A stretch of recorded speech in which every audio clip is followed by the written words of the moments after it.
biggest reasons for LGBTQ. That's one of the biggest reasons for LGBTQ. And I'm not against no homosexual or no lesbian. I love all African people, but I reserve the right to disagree with any lifestyle that threatens the survival of the traditional African family. LGBTQ is the new birth control pill. Why do I say that?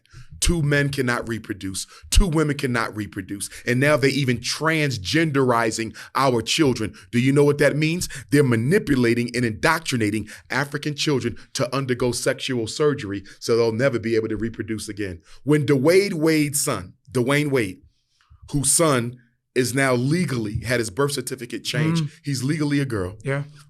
Hormone therapy. When he gets 30 years old and looks in the mirror and says, you know what? I don't like living like this no more. I want to go back to being what God made me, a man. I want to get a wife and I want to have children. We only got one problem, don't we? Your reproductive is gone. We got another problem. Your testosteronic levels are gone.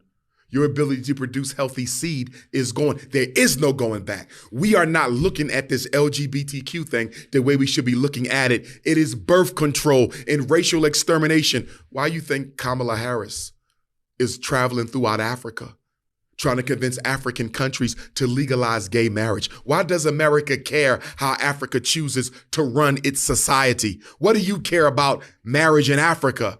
Because if we can invade African culture to the point where we can manipulate African children into same-sex relationships or outright transgenderism, which is the extermination of your bloodline, we can start predicting the reduction of the African population. They'll never be able to get rid of all African people, but they can damn sure make a dent in our numbers. But more than that, they can disrupt the natural, traditional, healthy, cultural way that we live our lives, build our families, and run our societies. LGBTQ is one of the greatest weapons of white supremacy against the survival of African people.